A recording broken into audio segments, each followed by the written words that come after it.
بھائی نے فرمایا کہ ہمارے یہاں قبر میں مردے کو بعض اوقات دفنانے سے پہلے، بعض اوقات دفنانے کے بعد اذان دی جاتی ہے، یہ کب دینی چاہیے اور دینی بھی چاہیے کہ نہیں دینی چاہیے؟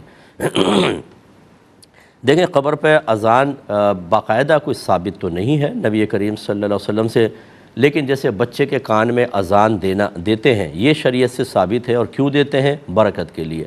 ایک دفعہ حضرت علی رضی اللہ تعالی عنہ غمگین تھے تو سرکار نے فرمایا کہ ان کے کان میں اذان دیں، یہ اذان غم کو دور کرنے والی ہے۔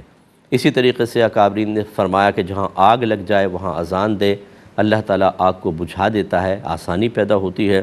اس وجہ سے پھر اکابرین نے اجازت دی کہ یہ اذان حقیقتاً وہ اذان نہیں ہے جو نماز کی خبر دینے کے لیے ہوتی ہے، یا جماعت سے تھوڑی دیر پہلے کہ بھی فلاں وقت کی نماز کا وقت ہو گیا ہے، بلکہ یہ صرف اسی طرح برکت کے لیے ہے جیسے بچے کے کان میں اذان دی جاتی ہے۔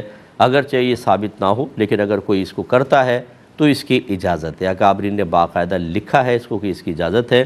کوئی نہ کرنا چاہے تو لڑائی جھگڑے بھی نہ کرے، نہ یہ کرنا کوئی فرض اور واجب ہے، بس قصد و ارادہ یہ ہو کہ یہ میں ذکر الہی کر رہا ہوں۔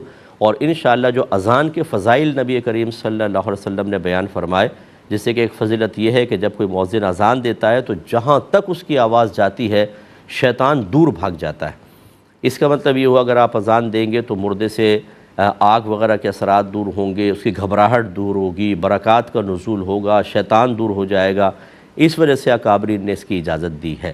وہ چاہے آپ مردے کو دفن کرنے سے پہلے، بہتر تو ہے کہ دفن کرنے کے بعد پھر کھڑے ہو کر اذان دے لیں، تاکہ اب کیونکہ وہ منکر نکیر آنے والے ہیں، اب اس کے لیے آگے اگر اچھے اعمال ہیں تو اچھا معاملہ، لیکن خدا نخواستہ برے اعمال ہیں تو ہو سکتا ہے کچھ عذابات قبر اس کی طرف متوجہ ہو جائیں، اور آپ کی دی گئی یہ اذان جو اس وقت اصلاً ذکر الہی کی حیثیت رکھتی ہے اس کے لیے باعث تخفیف بن جائے، تو اس لیے دفنانے کے بعد آپ پڑھ لیں۔